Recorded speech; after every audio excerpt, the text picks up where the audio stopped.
Hey, good morning, everybody. Time to do some tweaking on the table saw. I just redid the setup on my Incra fence because of the issues I had on a previous project. So I think I've dialed it in really good. My dust collection insert. Couple issues I have with this thing. Number one, I chose HDPE or UHMW, some type of plastic, because I thought, hey, it's going to wear better, it's going to be slippery and smooth, it should be nice and stable. But for whatever reason, this thing doesn't stay flat.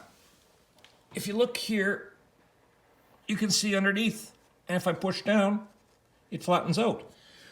So sometimes when I'm cutting, what'll happen is that the piece will hit the top here, and then as I'm coming off, it flips up, not that much, just a little bit, but it flips up and I hear a little thunk.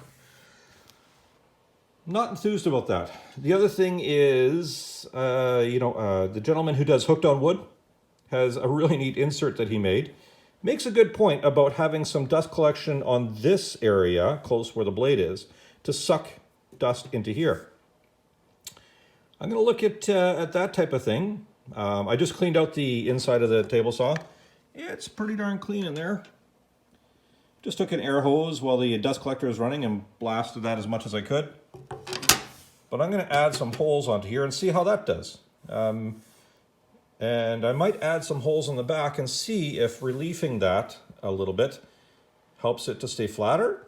Maybe it's because there's less material in the middle. Maybe it's because it sags in the middle over time. I don't know. If you know about plastics, help me out. Maybe let's find a better one, or I'll go back to making them out of MDF. All right, I'm over here at the drill press ready to cut things or drill things out.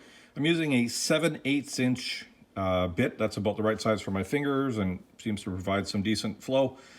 And I've marked out 1 1/4 inches, so there's a bit of space in between, but still leaving enough meat here between each for this to be solid, and also far enough away from where the saw blade kerf will go through so that it doesn't weaken this area and cause some flutter in that area. So I think that'll be pretty good. I'm going to give it a shot on the drill press and let's see what happens.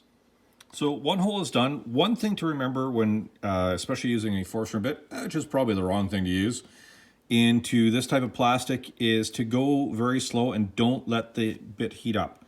So I make sure that if I can't touch it, it doesn't go into the plastic, because then what'll happen is the little shavings that come up, they get melted onto the bit.